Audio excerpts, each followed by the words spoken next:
सौभाग्यशाली हैं।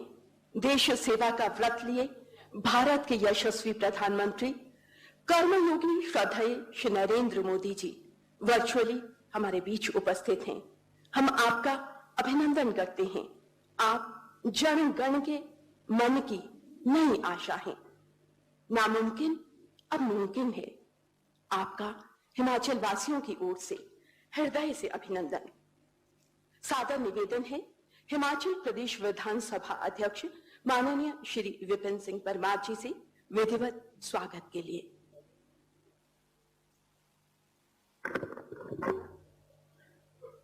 सम्मानित मंच एवं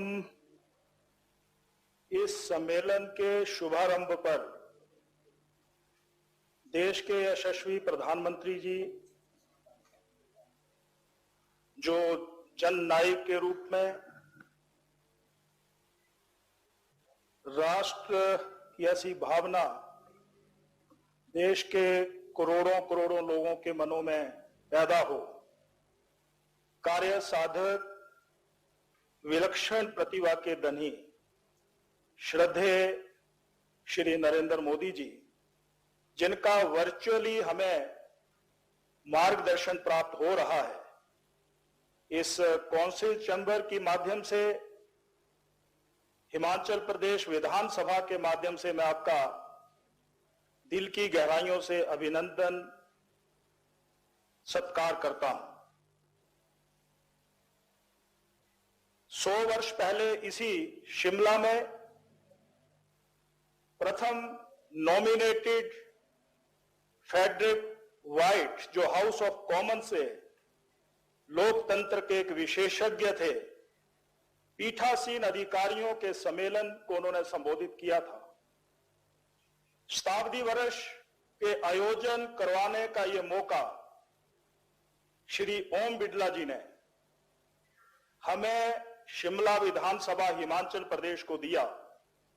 मैं आपका जो इस एपोक के चेयरपर्सन है उनका भी अभिवादन करता हूं, स्वागत करता हूं।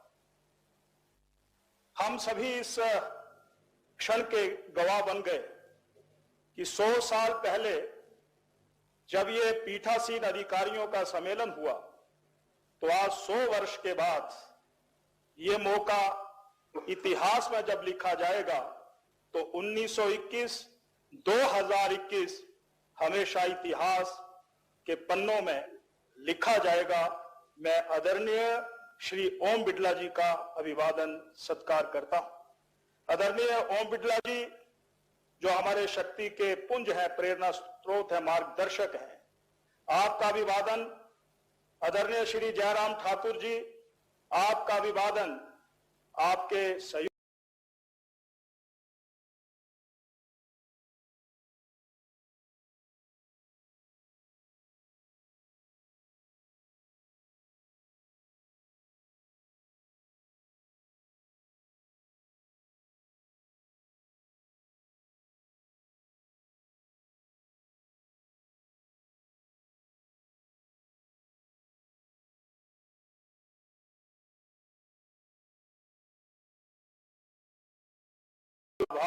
अभिनंदन व सत्कार करता हूं।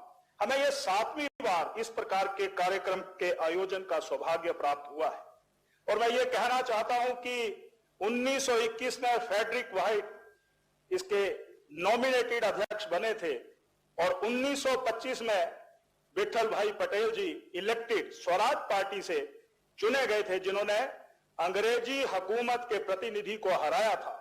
यह बहुत सी उपलब्धियों भरा स्थान है। मुझे ध्यान में है कि 1300 से अधिक प्रस्ताव इस माननीय सदन में पारित हुए हैं। हिंदुस्तान की महिलाओं को वोट का अधिकार मिलना चाहिए, ये 1925 में यहीं से प्रस्ताव पारित हुआ था। ये नदी नालों में और खड्डों में बहने वाला पानी पानी नहीं, ये सोना है, इस पर हमें रॉयल्टी मिलनी चाहिए। ये प्रस्ताव भी यहां पर पारित हुआ था। बुजुर्गों के पालन पोषण भत्ते का जिक्र अगर मैं करूं तो वो प्रस्ताव भी यहां पर पारित हुआ था। हर विधानसभा में विधानसभा का सचिवालय होना चाहिए, ये प्रस्ताव भी यहां पर पारित हुआ था जो बाद में कानून बने।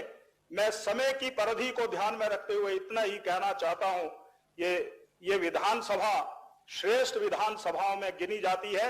ये विधानसभा देश की सबसे पहली विधानसभा जहां पर माननीय विधायकों को पूरे उनके एंड्रॉइड फोन के ऊपर विकासात्मक जानकारियां उनको प्राप्त होती हैं। मैं इसके लिए भी यही कहना चाहता हूं कि टेक्नोलॉजी का सहारा लेकर के विकास को नई गति और नई दिशा देने की कोशिशें हिमाचल प्रदेश विधानसभा की ओर से हो रही हैं। अमृत महोत्सव और अभी पिछले कुछ दिन पहले हिमाचल प्रदेश के 50 वर्ष अस्तित्व में आने का कार्यक्रम महामहिम राष्ट्रपति जी इसी मंच पर आए थे और आज हमें ये मौका शताब्दी वर्ष के रूप में यहां पर प्राप्त हुआ है।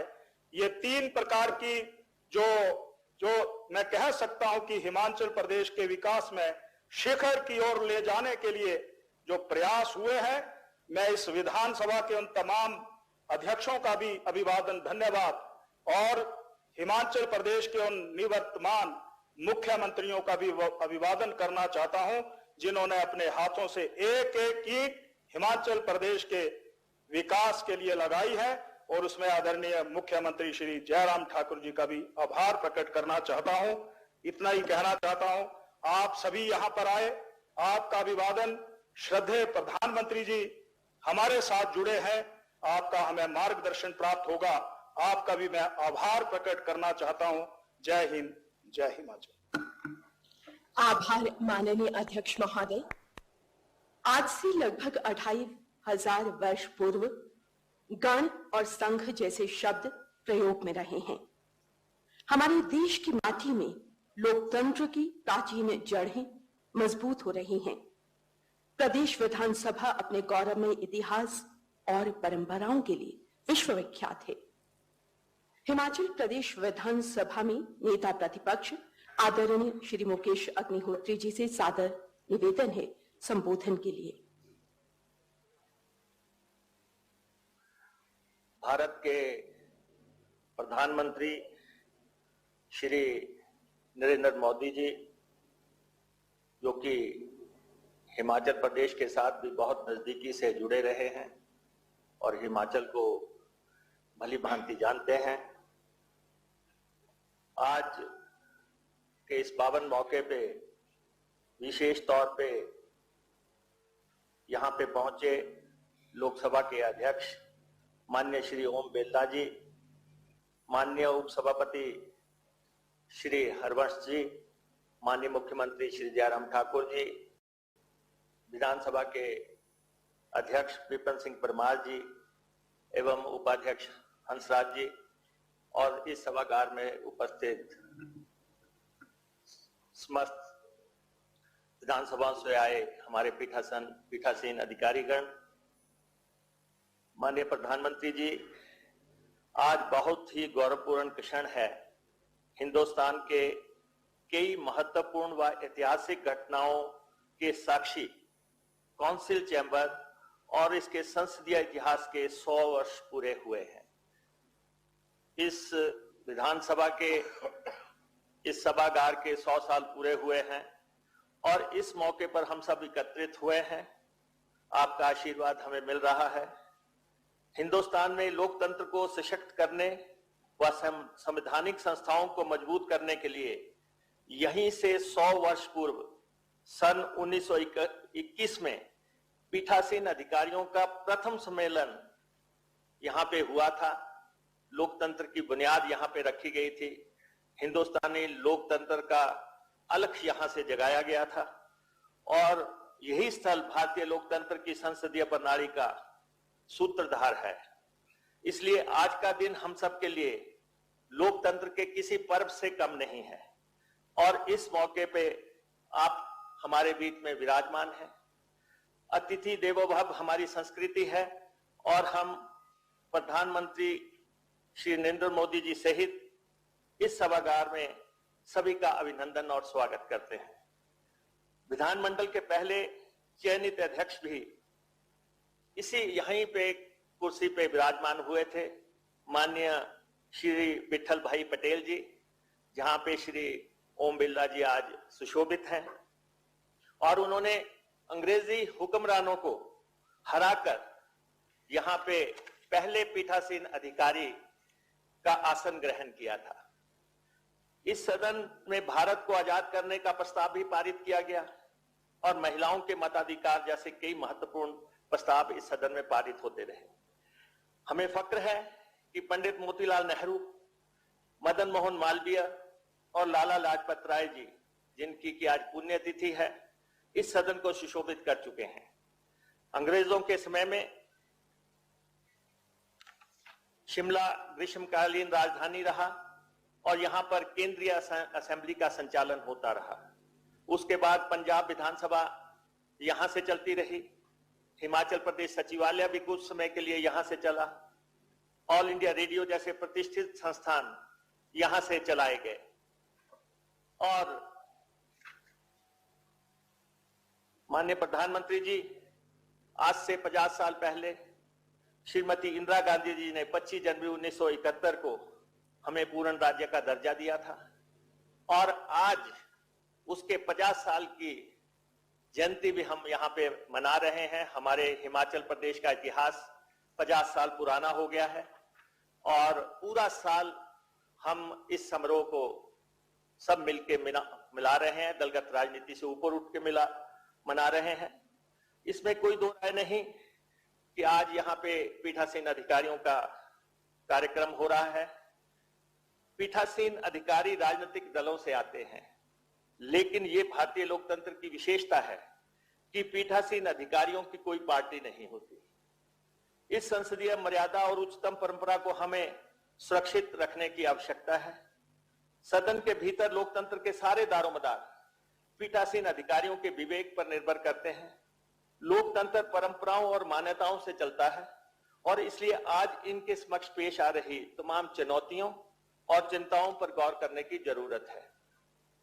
महोदय, एक समय था जब पीठासीन अधिकारी पार्टी की बैठकों में नहीं जाते थे, राजनीतिक पार्टी की बैठकों में नहीं जाते थे, चुनाव के दौरान प्रचार नहीं किया करते थे, लेकिन ये परंपराएं अब टूटने लगी हैं जो हमारी उच्च संसदीय मर्यादाओं और परंपराओं के विपरीत है। मुनासिब है कि ऐसा कोई कानून नहीं है, लेकिन हमारी संसदीय मर्यादाएं और परंपराएं हैं और पक्ष विपक्ष दोनों को इस पर मिलकर विचार करना होगा। विधानमंडल जानकारियां छुपाने का भी मंच नहीं है, लेकिन देखने में आने लगा है कि आरटीआई के माध्यम से सूचनाएं पहले मिलती हैं और विधानसभाओं में देरी से मिलती हैं। ये भी एक चिंतनीय विषय है। देखने में आया है कि दल बदल कानून बंद तो गया है, लेकिन उसको लेकर कई तरह की अवधारणाएं हैं। मामले अदालतों में जाते हैं और भारतीय लोकतंत्र कटघरे में खड़ा होता है। हिमाचल प्रदेश विधानसभा का दस्तूर रहा है कि हम 35 बैठकें करते हैं और प्रयास रहता है कि ये सभी बैठकें पूरी की जाएं। विधानसभा में शून्यकाल हो या ना हो, इस पर फैसला लंबित है और इस पर आपका मार्गदर्शन भी अमूल्य है। सदन पक्ष और विपक्ष से चलता है। ये जाहिर भी है कि विपक्ष के पास संख्या बल नहीं होती। चर्चाओं में संतुलन लाने के लिए विपक्ष को पर्याप्त समय मिलना चाहिए, अन्यथा लोगों के मुद्दे दबे रह जाएंगे, क्योंकि ये माना गया है कि opposition is the soul of democracy.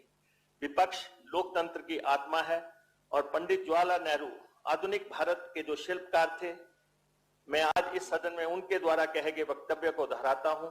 अध्यक्ष निष्पक्षता का प्रतीक है, संसदीय लोकतंत्र की परंपराओं का सच्चा संरक्षक है, इसलिए उसे एक अद्वितीय स्थान हासिल है। भारतीय संविधान द्वारा विशेषाधिकार प्राप्त है। यही बात माननीय श्री ओम बिरला जी ने भी कही है कि पीठासीन अधिकारियों की शक्तियों को तर्कसंगत बनाने की जरूरत है। हम हिंदुस्तान की पहली पेपरलेस असेंबली का गौरव हमें प्राप्त है। हिमाचल विधानसभा द्वारा स्थापित ई विधानसभा प्रणाली का पूरा देश अनुसरण कर रहा है। 100 वर्षों की इस स्वर्णिम यात्रा को यादगार बनाने के लिए निगाहें आपकी तरफ केंद्रित है। हिमाचल प्रदेश विधानसभा का दूसरा परिसर धर्मशाला में स्थापित है, जो कि ई विधान की राष्ट्रीय स्तर की एकेडमी बनाने के लिए हम लंबे अरसे से प्रयास कर रहे हैं। जब मैं संसदीय कार्य मंत्री था तब भी इस एकेडमी के प्रयास हुए, लेकिन मुझे उम्मीद है कि आपका वरदहस्त प्राप्त होगा तो इस स्वर्णिम यात्रा में एक शानदार उपलब्धि दर्ज होगी। आज आपकी गौरवमयी उपस्थिति में इस कार्यक्रम से हिंदुस्तान के संसदीय इतिहास का एक नया इतिहास जुड़ा है। निश्चित तौर पर इससे हमारी लोकतांत्रिक संसदीय प्रणाली मजबूत होगी। मैं भारत के प्रधानमंत्री श्री नरेंद्र भाई मोदी जी का और श्री ओम बिरला जी का विशेष तौर पे आभारी हूं कि आपने हिमाचल प्रदेश विधानसभा में हो रहे इस कार्यक्रम के लिए समय निकाला और हम सबको गौरवान्वित किया। बहुत बहुत धन्यवाद। आभार माननीय राज्यसभा के उपसभापति आदरणीय श्री हरिवंश जी से सादर निवेदन है विचार साझा करने के लिए।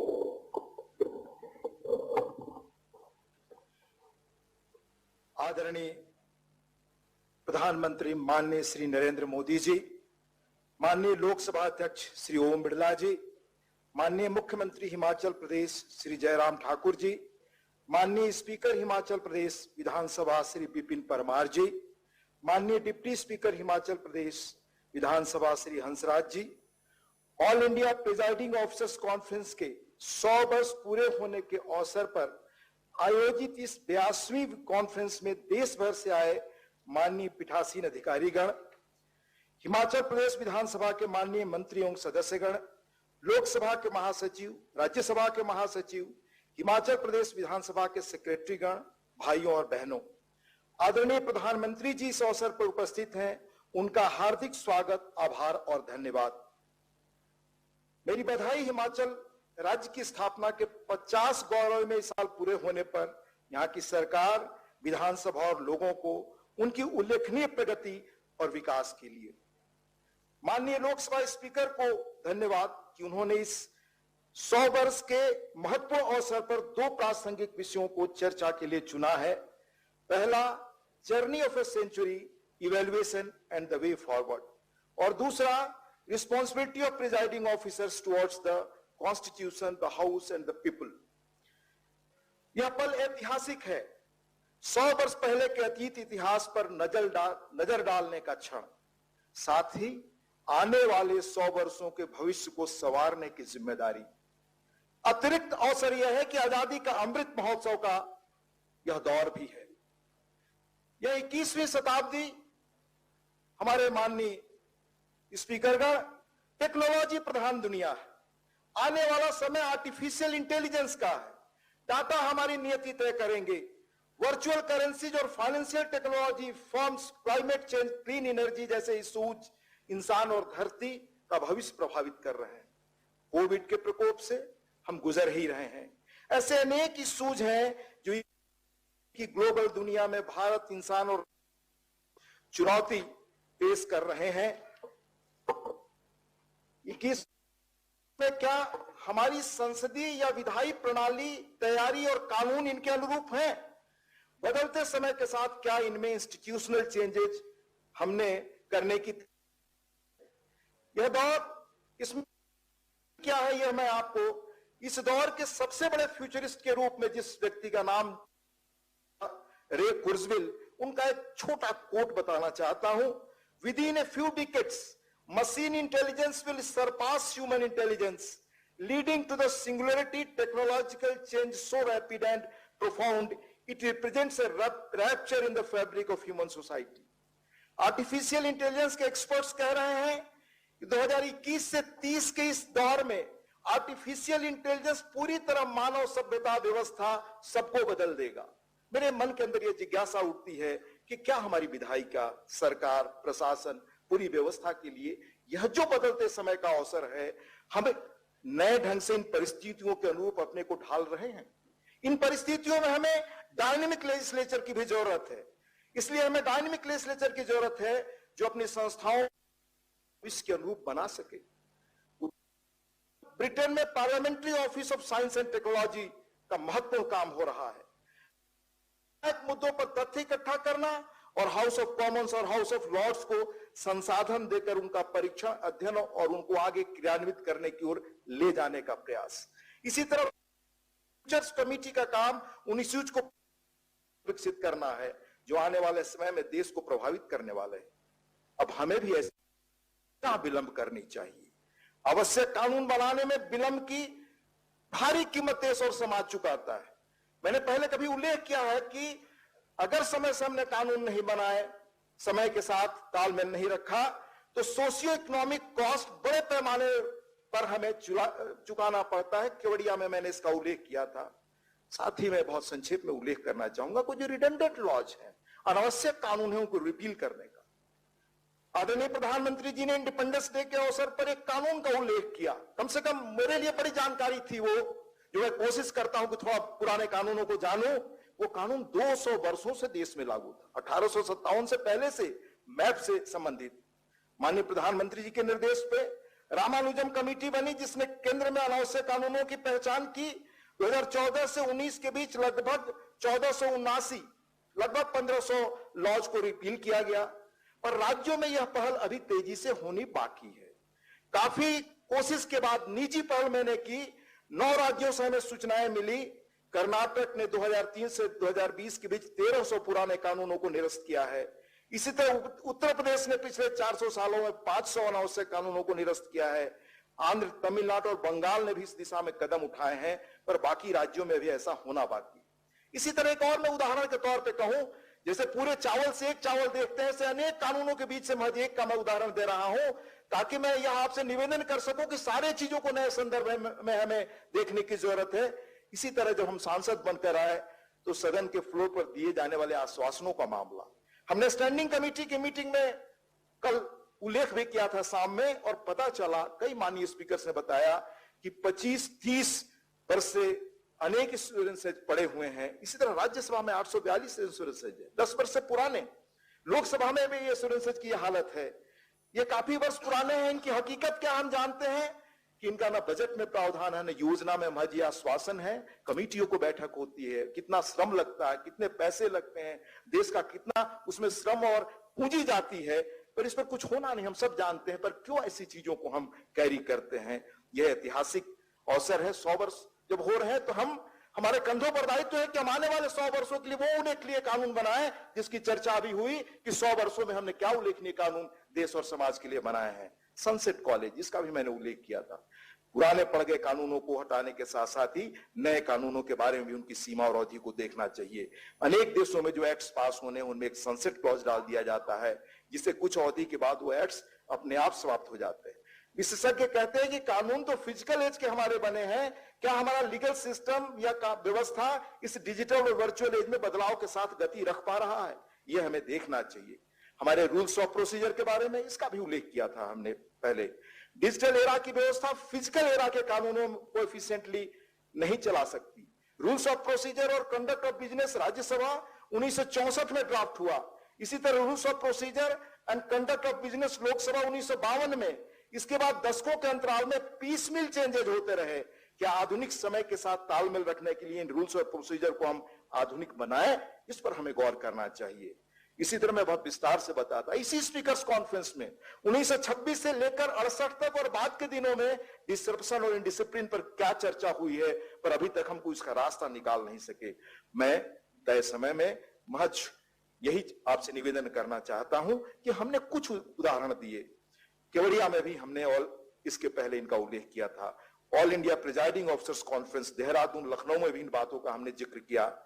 एक पंक्ति में अगर मुझे अपना कहने का मर्म बताना हो तो समय के साथ हम बदलें, मानव भविष्य में नियति निर्धारण में टेक्नोलॉजी का महत्व पहचाने, क्योंकि समय और लहरें किसी की प्रतीक्षा नहीं किया करती। बहुत धन्यवाद, नमस्कार। शुक्रिया महोदय। मुख्यमंत्री आदरणीय श्री जयराम ठाकुर जी से सादर विनती है संबोधन के लिए।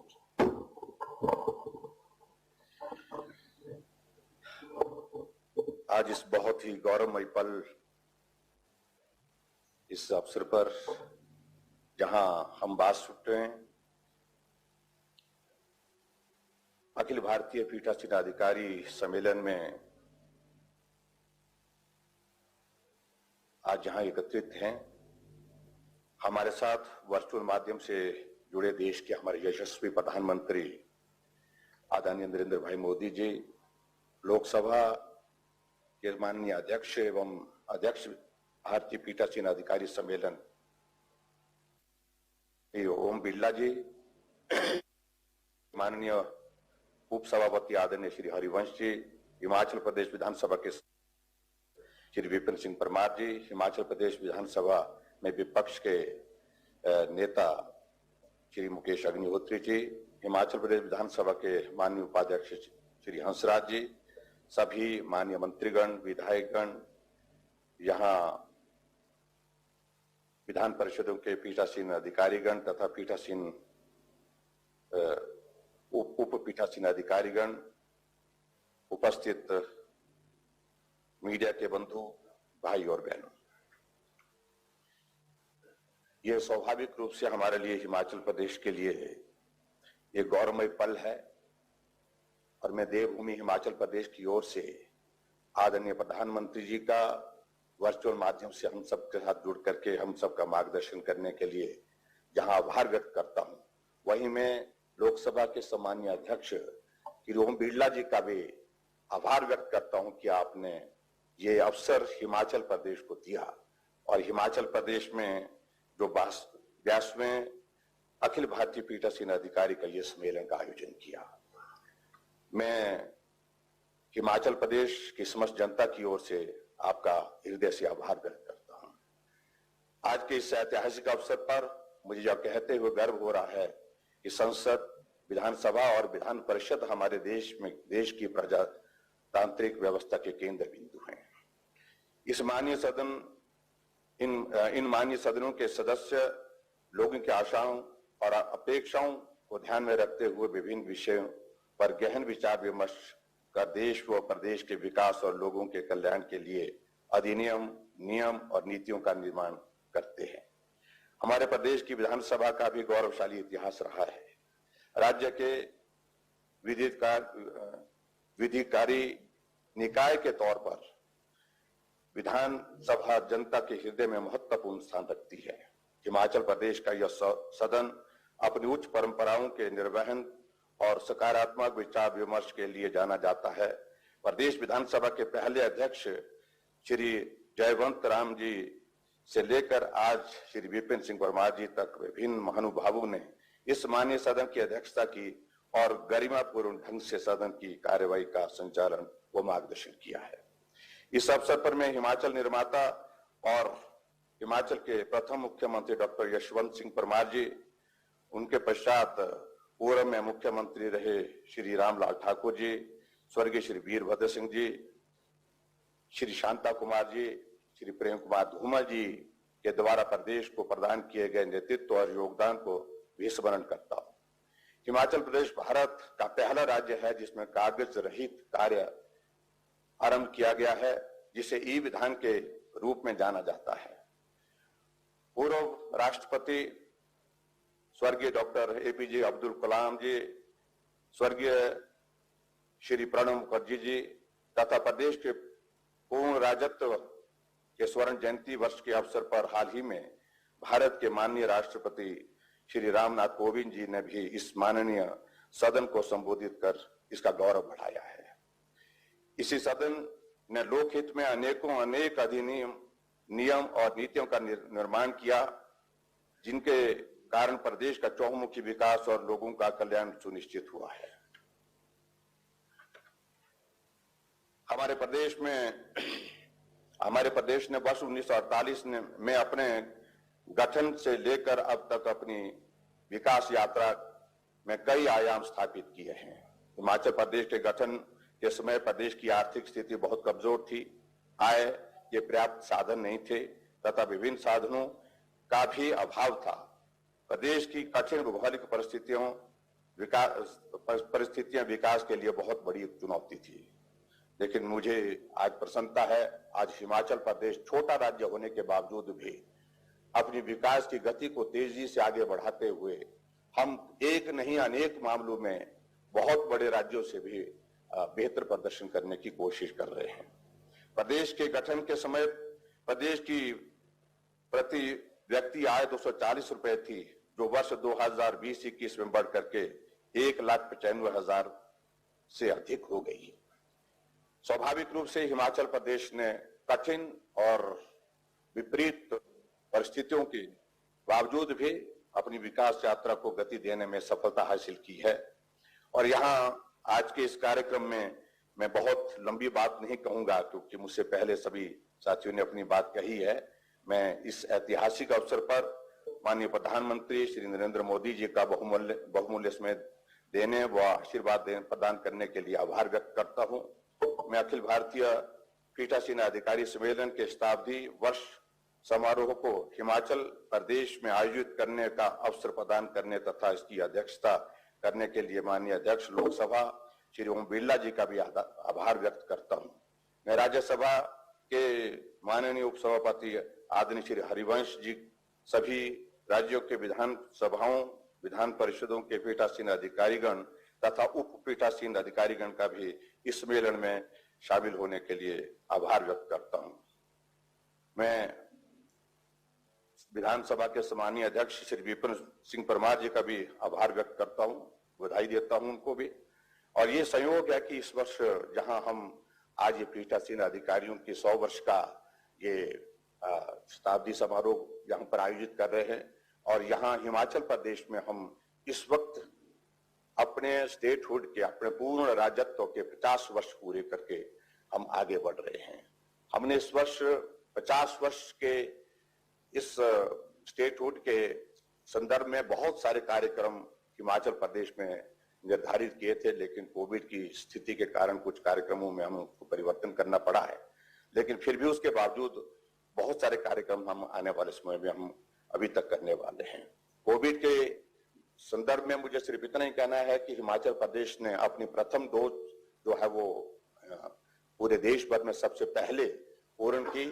उसके लिए मैं प्रदेश की जनता का जहां आभार व्यक्त करता हूं, विशेष तौर से मैं आदरणीय प्रधानमंत्री जी का आभार व्यक्त करता हूं। वर्चुअल माध्यम से जुड़ करके आपने हम सबको मार्गदर्शन किया, और आज हम सेकंड डोज का भी 75% जो है वो हिमाचल प्रदेश में हम पूर्ण कर चुके हैं। और मुझे पूरा भरोसा है कि आने वाले समय में बहुत जल्दी जहां आदरणीय प्रधानमंत्री जी के नेतृत्व में ये देश इस कोविड के संकट से बाहर निकल करके एक सामान्य परिस्थिति में जिस प्रकार से हम जीवन यापन करते थे, काम करते थे और प्रगति की लिए सारी चीजों को लेकर के आगे बढ़ करके मेहनत करते थे, उसी तरह से हम आगे बढ़ेंगे। और आज मैं इतना ही जरूर कहना चाहता हूं कि जहां एक बात को लेकर के, क्योंकि हमारे हिमाचल प्रदेश में एक विधानसभा हमारी धर्मशाला में भी बनी हुई है, उसका हम पूर्ण उपयोग करना चाहते हैं हम, क्योंकि उस वहां 70 विंटर सेशन हमारा होता है, लेकिन वो छोटा होता है, 5-7 दिन का होता है। अगर यहाँ हमारी जो राष्ट्रीय ई एकेडमी अगर धर्मशाला में अगर हमारे लिए स्वीकृत होती है, तो निश्चित रूप से उससे हमें एक बहुत बड़ा उसका लाभ मिलेगा, और उस भवन का भी पूर्ण रूप से हम उपयोग करने की स्थिति में हो पाएंगे। मैं आज राज्यसभा व लोकसभा के महासचिव, सभी अधिकारी, मीडिया के बंधुओं का जो आज के इस कार्यक्रम में यहाँ पर शामिल हुए, उनका भी आभार व्यक्त करता हूँ। एक बार फिर से आदरणीय प्रधानमंत्री जी का वर्चुअल माध्यम से हम सबके बीच में जुड़ करके हम सबका मार्गदर्शन के लिए आपने समय निकाला, मेरा हृदय से हिमाचल देवभूमि की ओर से आपका बहुत बहुत आभार, बहुत बहुत धन्यवाद। नमस्कार, जय हिंद। आभार परम आदरणीय मुख्यमंत्री जी। लोकसभा के माननीय अध्यक्ष परम सम्माननीय श्री ओम बिरला जी से बड़े अदब व एहतराम के साथ गुजारिश है उद्बोधन के लिए।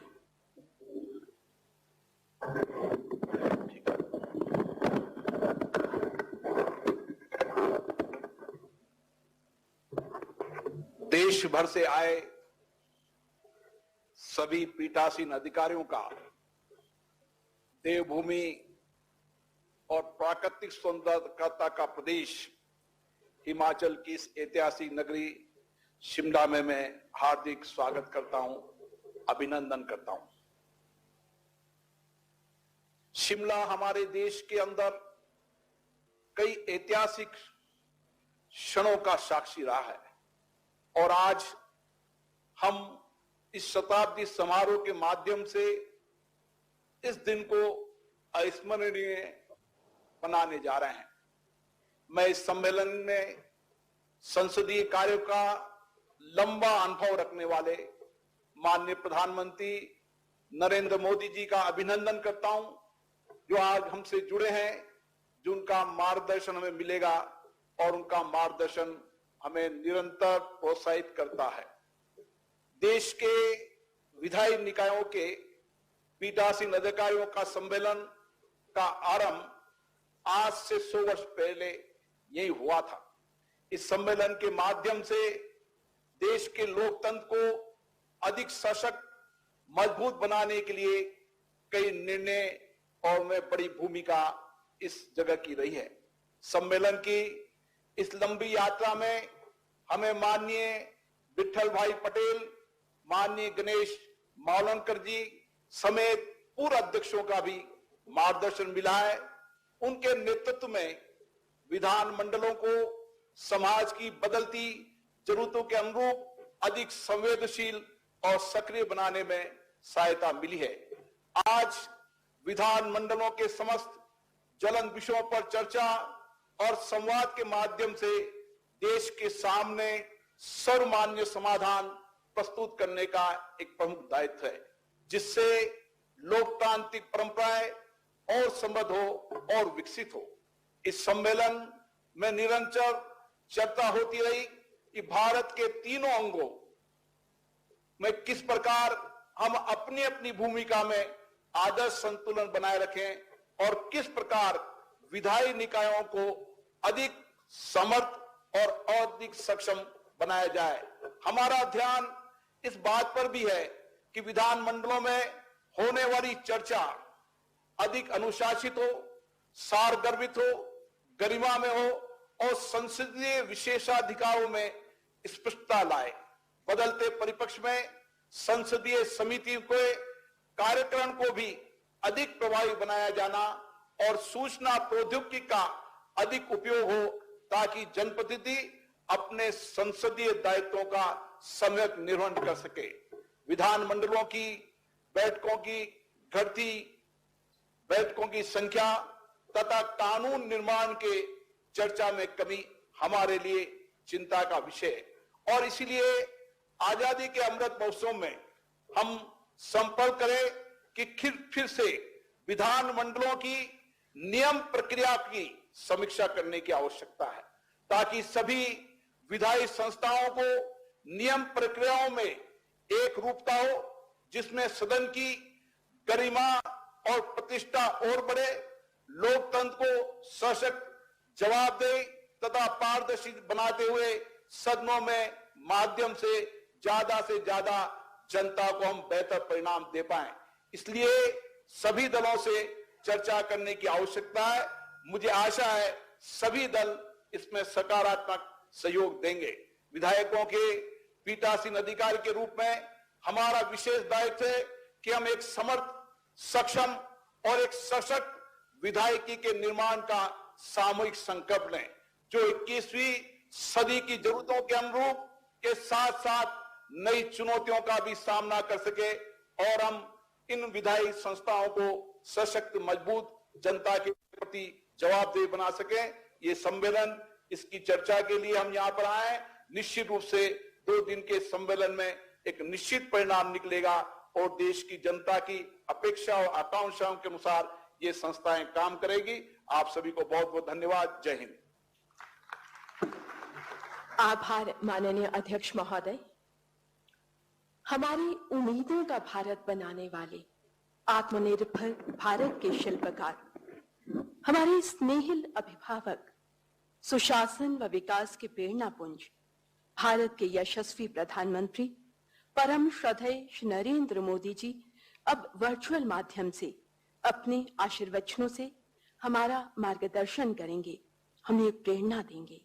श्रद्धेय प्रधानमंत्री जी से आदर सहित विनती है उद्बोधन के लिए। नमस्कार। कार्यक्रम में हमारे साथ उपस्थित लोकसभा के माननीय अध्यक्ष श्री ओम बिरला जी, राज्यसभा के माननीय उपसभापति श्री हरिवंश जी, हिमाचल प्रदेश के लोकप्रिय मुख्यमंत्री श्री जयराम ठाकुर जी, हिमाचल विधानसभा में नेता प्रतिपक्ष श्री मुकेश जी, हिमाचल विधानसभा के अध्यक्ष श्री बिपिन सिंह परमार जी, देश के विभिन्न सदनों के पीठासीन सभी सम्माननीय अधिकारीगण और उपस्थित देवियों और सज्जनों, प्रिसाइडिंग ऑफिसर्स की ये महत्वपूर्ण कॉन्फ्रेंस हर साल कुछ नए विमर्शों और नए संकल्पों के साथ होती है। हर साल इस मंथन से कुछ न कुछ अमृत निकलता है, जो हमारे देश को, देश की संसदीय व्यवस्था को गति देता है, नई ऊर्जा देता है, नए संकल्पों के लिए प्रेरित करता है। ये भी बहुत सुखद है कि आज इस परंपरा को 100 साल हो रहे हैं। ये हम सबका सौभाग्य भी है और भारत के लोकतांत्रिक विस्तार का प्रतीक भी है। मैं इस महत्वपूर्ण अवसर पर आप सभी को, देश की संसद और सभी विधानसभाओं के सभी सदस्यों के और सभी देशवासियों को भी बधाई देता हूं। साथियों, भारत के लिए लोकतंत्र सिर्फ एक व्यवस्था नहीं है। लोकतंत्र भारत का स्वभाव है, भारत की सहज प्रवृत्ति है। आपकी ये यात्रा इसलिए भी और विशेष हो गई है क्योंकि इस समय भारत अपनी आजादी के 75 साल का पर्व मना रहा है, अमृत महोत्सव मना रहा है। ये संयोग इस कार्यक्रम की विशिष्टता को तो बढ़ाता ही है, साथ ही हमारी जिम्मेदारियों को भी कई गुना कर देता है। साथियों, हमें आने वाले वर्षों में देश को नई ऊंचाइयों पर लेकर जाना है। असाधारण लक्ष्य हासिल करने हैं। ये संकल्प सबके प्रयास से ही पूरे होंगे। और लोकतंत्र में, भारत की संघीय व्यवस्था में जब हम सबका प्रयास की बात करते हैं तो सभी राज्यों की भूमिका उसका बड़ा आधार होती है। देश के बीते सालों में देश ने जो हासिल किया है उसमें राज्यों की सक्रिय भागीदारी ने बड़ी भूमिका निभाई है। चाहे पूर्वोत्तर की दशकों पूरी समस्याओं का समाधान हो,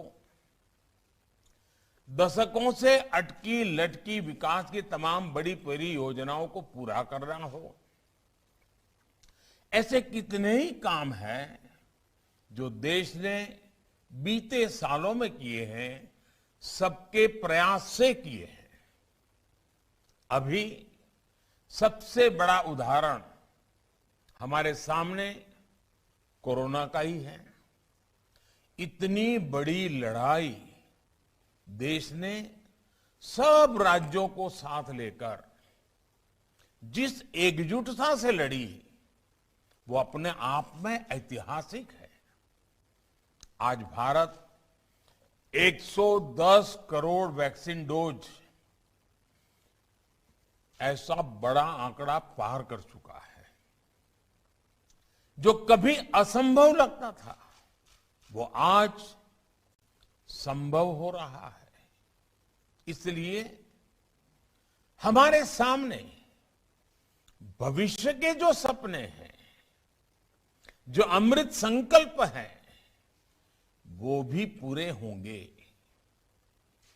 देश और राज्यों के एकजुट प्रयासों से ही ये पूरे होने वाले हैं।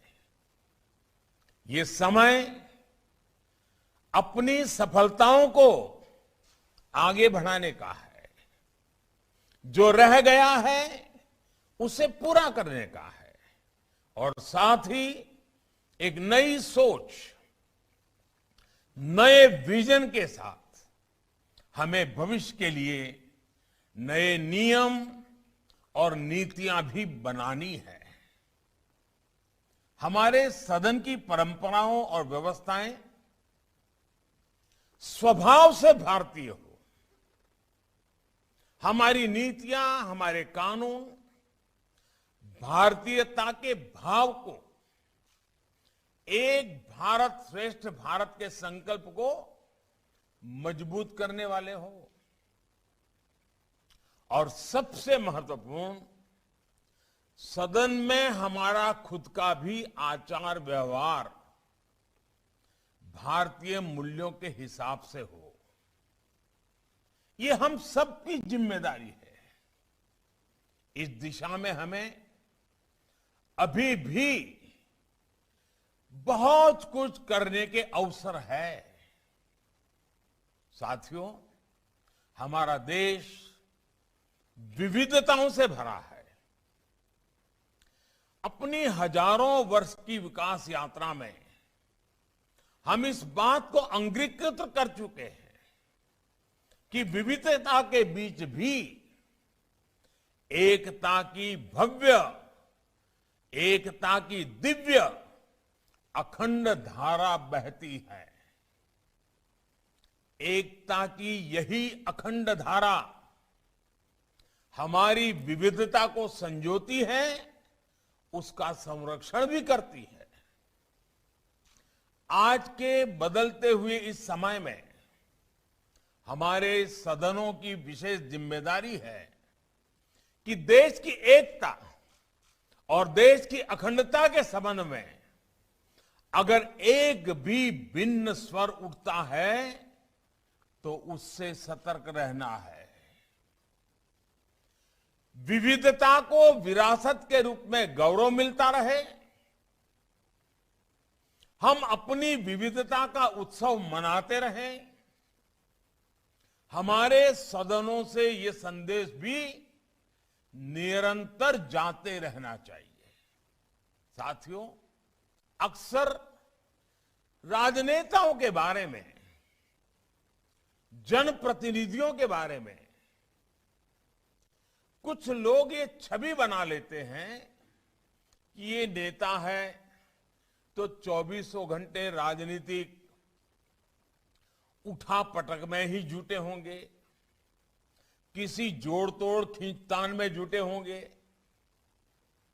लेकिन आप गौर करें तो हर राजनीतिक दल में ऐसे जनप्रतिनिधि होते हैं जो राजनीति से परे अपना समय, अपना जीवन समाज की सेवा में, समाज के लोगों के उत्थान में खपा देते हैं। उनके ये सेवा कार्य राजनीति में लोगों की आस्था को, विश्वास को मजबूत बनाए रखते हैं। ऐसे जनप्रतिनिधियों को समर्पित मेरा एक सुझाव है। हम अपने सदनों में बहुत सी विविधताएं करते हैं, जैसे प्राइवेट बिल लाते हैं, उसके लिए समय निकालते हैं। कुछ सदनों में 0 ओवर के लिए समय निकालते हैं। क्या साल में 3-4 दिन, किसी सदन में 1 दिन, किसी समय 2 दिन ऐसे रखे जा सकते हैं कि जिसमें समाज के लिए कुछ विशेष कर रहे हमारे जो जनप्रतिनिधि है, उनके अनुभव हम सुने, वो अपने अनुभव बताएं, अपने समाज जीवन के इस पक्ष के बारे में भी देश को जानकारी दे। आप देखिएगा, इससे दूसरे जनप्रतिनिधियों के साथ ही समाज के अन्य लोगों को भी कितना कुछ सीखने को मिलेगा। राजनीतिक क्षेत्र के नेताओं का एक जो रचनात्मक योगदान भी होता है वह भी उजागर होगा, और जो रचनात्मक कामों में लगे हुए लोग हैं उनको भी राजनीति से दूरी बनाए रखने की जो प्रवृत्ति बढ़ती जा रही है, उसके बजाय ऐसी सोच, ऐसी सेवा करने वाले लोग राजनीति से जुड़ते जाएंगे तो राजनीति भी अपने आप में समृद्ध होगी।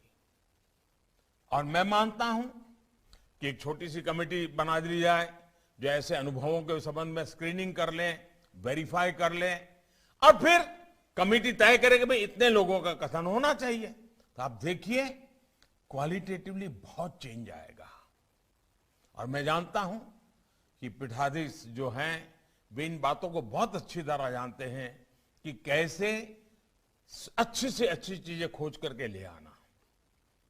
लेकिन मैं मानता हूं कि इस तरह के आयोजन से बाकी सदस्यों को राजनीति से भी ज्यादा, राजनीति से भी कुछ अलग, कुछ न कुछ करने की प्रेरणा मिलेगी, और साथ ही देश को भी इस तरह के प्रयासों के बारे में जानने का अवसर मिलेगा।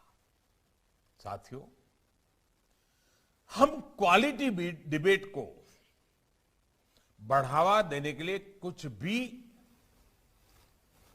और आवश्यकता है, हम लगातार कुछ न कुछ इनोवेटिव कर सकते हैं। डिबेट में वैल्यू एडिशन कैसे हो, क्वालिटेटिवली डिबेट लगातार नए स्टैंडर्ड्स को कैसे प्राप्त करें, हम क्वालिटी डिबेट के लिए भी अलग से समय निर्धारित करने के बारे में सोच सकते हैं क्या? ऐसे डिबेट जिसमें मर्यादा का, गंभीरता का पूरी तरह से पालन हो, कोई राजनीतिक छीटाकशी ना हो, एक तरह से वो सदन का सबसे हेल्दी समय हो, हेल्दी डे हो। मैं रोज के लिए नहीं कह रहा हूं, कभी 2 घंटे, कभी आधा दिन, कभी 1 दिन। क्या हम इस तरह का कुछ प्रयास कर सकते हैं? Healthy day, healthy debate, quality debate, value addition करने वाली डिबेट, रोजमर्रा की राजनीति से बिल्कुल मुक्त डिबेट। साथियों, ये आप भी भली भांति जानते हैं कि जब देश की संसद या कोई विधानसभा अपना नया कार्यकाल शुरू करती है तो उसमें ज्यादातर सदस्य फर्स्ट टाइमर होते हैं। यानी राजनीति में बदलाव लगातार होते हैं, जनता लगातार नए लोगों को, नई ऊर्जा को मौका देती है, और जनता के ही प्रयासों से सदन में भी हमेशा ताजगी, नया उत्साह, नया उमंग आता ही है। हमें इस नएपन को नई कार्यप्रणाली में ढालने की जरूरत है कि नहीं है? मुझे लगता है कि बदलाव आवश्यक है।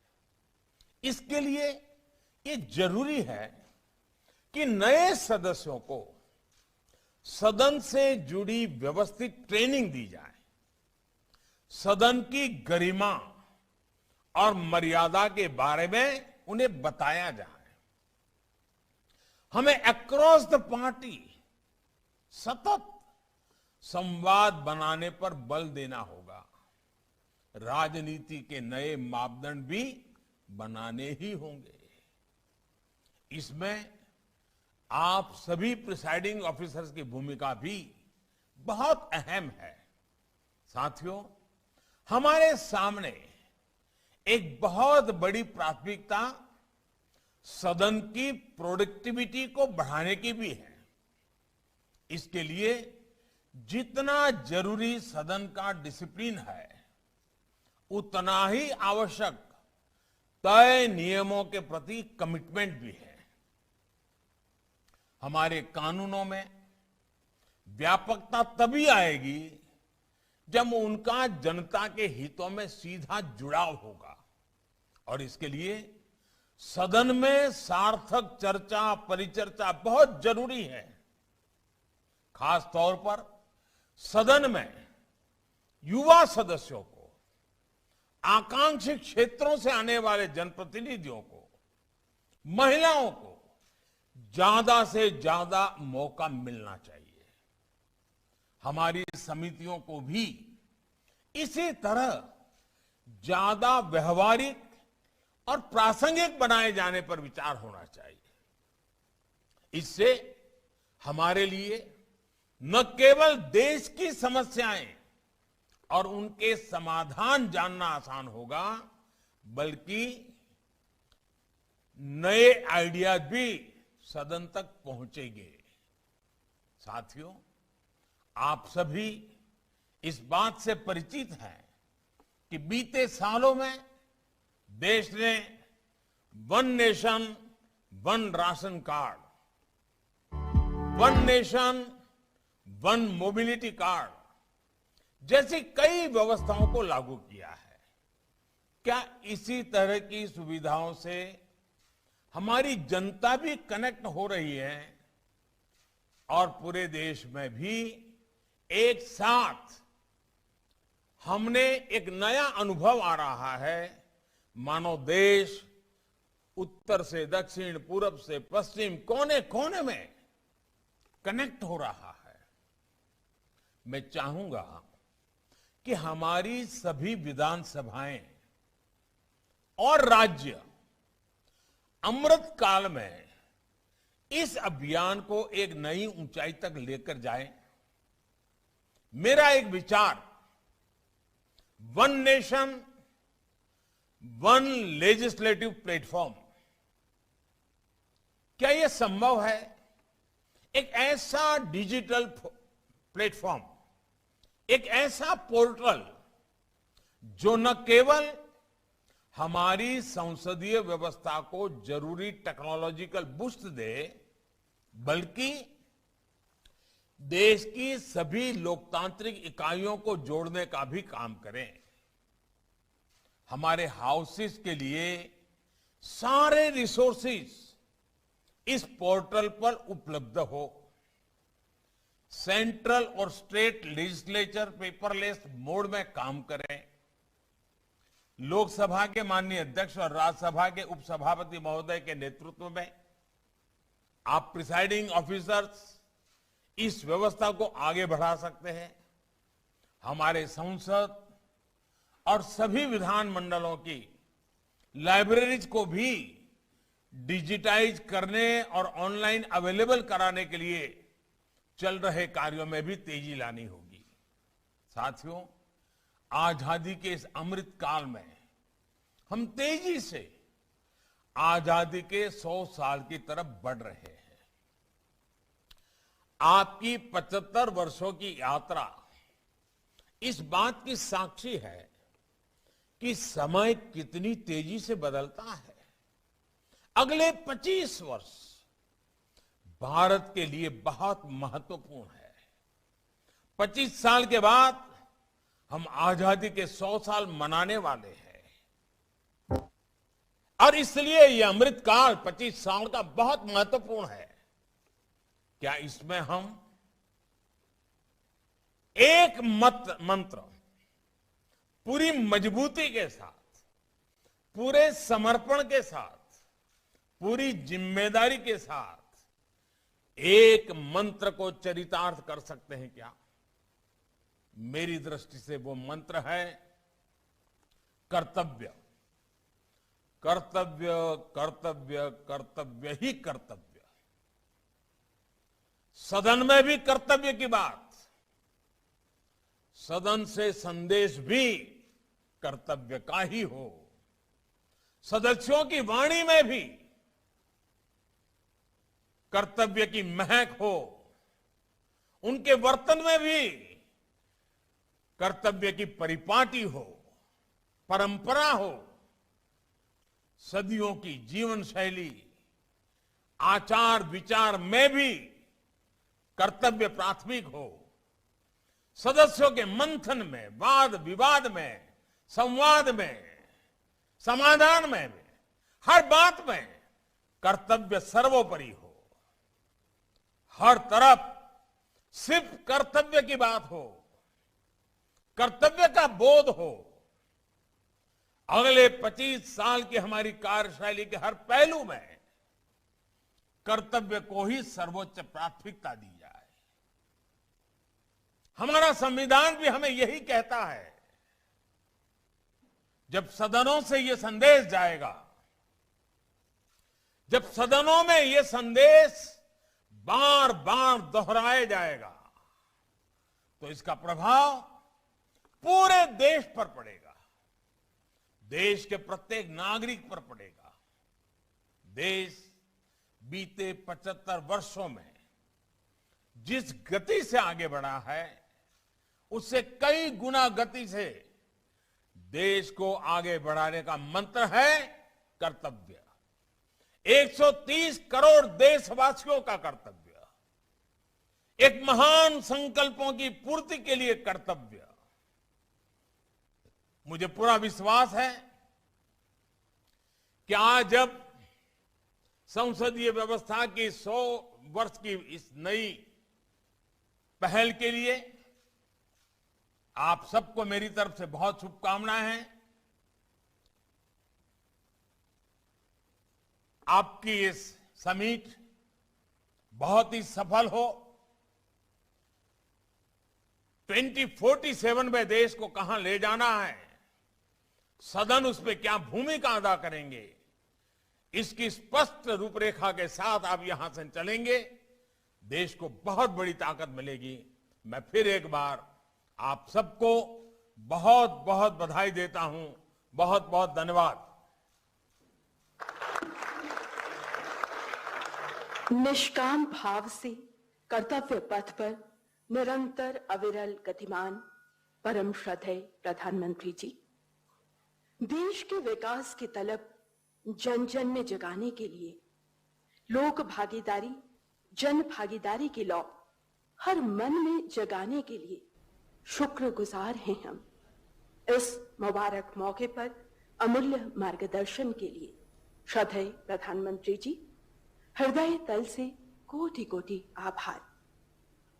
हिमाचल प्रदेश विधानसभा के उपाध्यक्ष माननीय डॉक्टर हंसराज जी से आदर सहित विनती है, सम्माननीय अतिथियों के विधिवत धन्यवाद के लिए।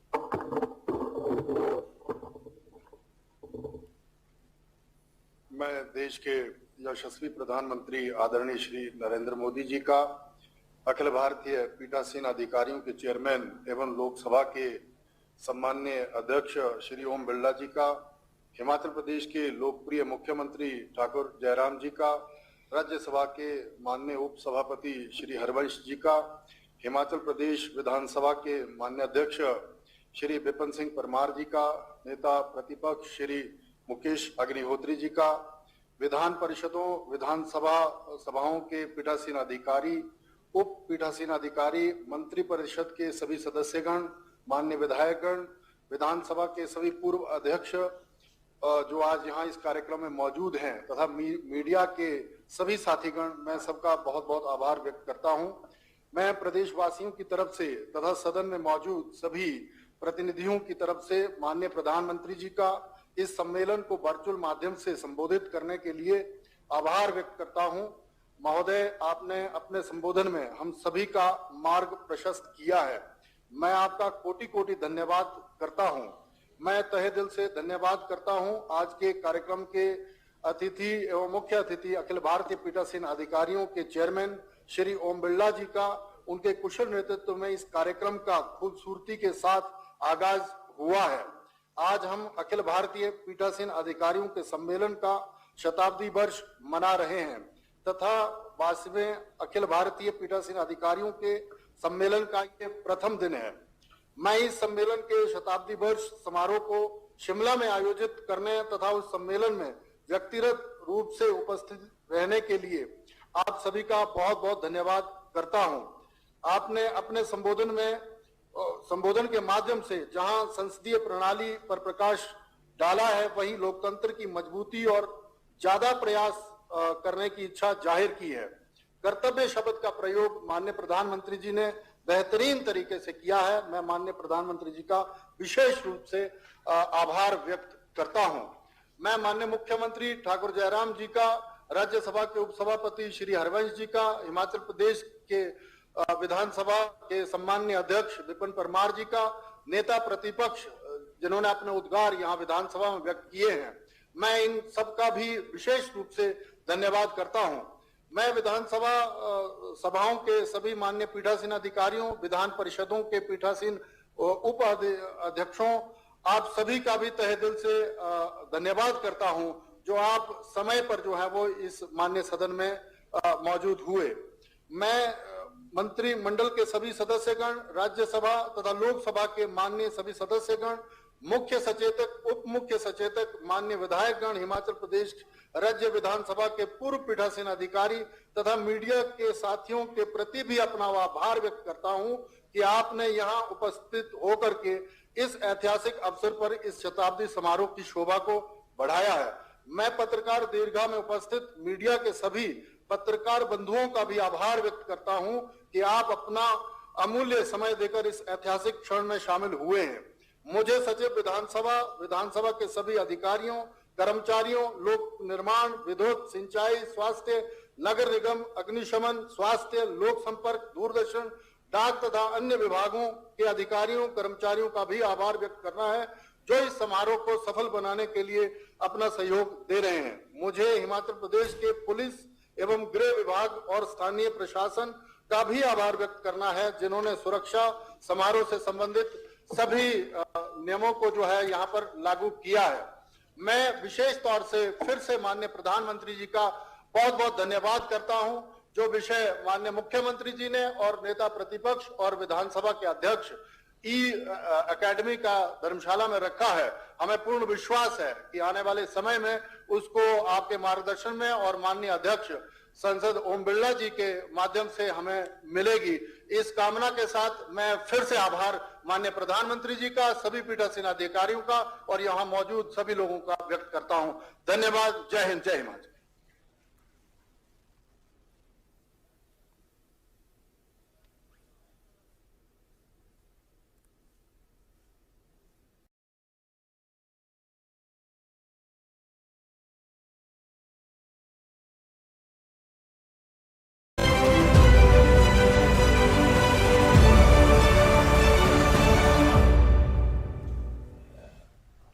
नमस्कार, बहुत बहुत स्वागत है हमारे सभी दर्शकों का हमारे इस विशेष कार्यक्रम में, जिसमें हम बात कर रहे हैं COP26 की। जलवायु परिवर्तन को लेकर जो चुनौतियां आज विश्व के सामने हैं, उन्हें लेकर जिस तरीके से ग्लासगो में मंथन चल रहा है और जिस तरीके से भारत ने अपनी तरफ से घोषणाएं करके एक बड़े अग्रणी भूमिका अपने लिए तैयार कर ली है और विश्व के उन देशों को भी बाध्य कर रहा है या दबाव डाल रहा है उन पर भी कि वो भी अपने लक्ष्य न केवल निर्धारित करें बल्कि उन पर कार्यान्वित भी, उन पर कदम भी उठाएं। तो भारत जो अग्रणी भूमिका लेकर आगे बढ़ रहा है उस पर भी हम करेंगे चर्चा और साथ ही साथ जो अलग अलग बड़े बिंदु यहां से निकलकर सामने आए हैं उन पर भी इस विशेष 2 घंटे के कार्यक्रम में हम रहेंगे आपके साथ मैं हूं ममता चोपड़ा, मेरे साथ हैं आरिंद्र प्रताप सिंह। शुक्रिया ममता। और निश्चित तौर से जो बात ममता ने कही अपने आप में बेहद महत्वपूर्ण है, क्योंकि भारत दुनिया के सामने या दुनिया की तरह सिर्फ समस्या की बात नहीं कर रहा बल्कि समाधान दिखाने का प्रयास